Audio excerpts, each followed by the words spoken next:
Dalam dunia geopolitik yang kian memanas, langkah seorang pemimpin bisa mengguncang tatanan global. Dan kali ini, langkah itu datang dari Perdana Menteri India, Narendra Modi. Keputusannya untuk hadir di konferensi tingkat tinggi BRICS di Rio de Janeiro bulan depan menciptakan gelombang baru ketegangan diplomatik, terutama dengan Amerika Serikat.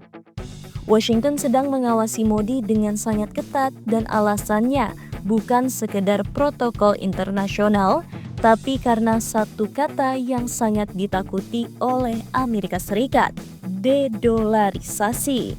KTT BRICS 2025 di Brazil diperkirakan akan menjadi titik balik sejarah ekonomi global.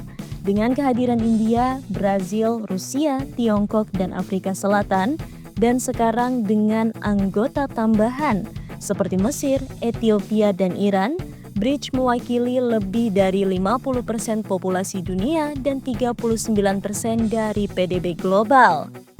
Bandingkan dengan G7 yang hanya menyumbang sekitar 30% dari PDB global, dominasi Barat perlahan digoyang.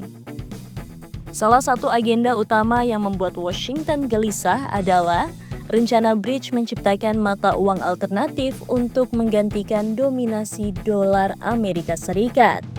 Menteri Perdagangan Amerika Serikat Howard Lutnick menyampaikan secara terbuka bahwa langkah ini bukan cara untuk memenangkan hati rakyat Amerika. Ia menyebut partisipasi India sebagai bentuk gesekan di antara sekutu, bahkan menuduh India menggosok Amerika Serikat dengan cara yang salah. India adalah kunci. Negara ini menjadi mitra penting Amerika dalam Indo-Pasifik, anggota kuat, dan pembeli besar teknologi serta senjata Amerika Serikat. Tapi di sisi lain, India juga tetap dekat dengan Rusia, termasuk dalam pembelian alat militer. Itulah kenapa kehadiran Modi di KTT BRICS kali ini membuat posisi India seperti berjalan di atas tali. Pertemuan BRICS kali ini bukan hanya simbolis, ada rencana konkret. Reformasi dana moneter internasional dan WTO, penguatan bank pembangunan baru, inisiatif mata uang bersama meskipun India menyanggahnya.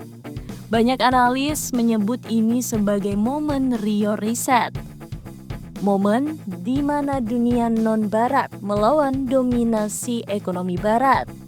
Tapi India belum tentu sepenuhnya ikut arus BRICS. Menteri Luar Negeri India, S. Jaishankar, menyatakan bahwa tidak ada konsensus BRICS soal mata uang bersama dan India tidak punya kebijakan untuk menggantikan dolar. Langkah ini menunjukkan India sedang menyeimbangkan dua dunia, menjadi mitra strategis Amerika Serikat sambil tetap menjalin kerjasama dengan BRICS. Diplomasi India sedang diuji di titik tertinggi.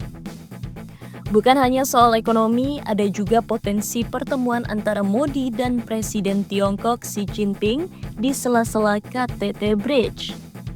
Ini sangat sensitif, mengingat dukungan Beijing kepada Pakistan selama operasi Sindur dan ketegangan perbatasan yang belum pulih. Setiap pernyataan BRICS soal terorisme lintas batas akan menjadi penting bagi India dan akan dilihat sebagai ukuran apakah China dan India bisa menurunkan ketegangan.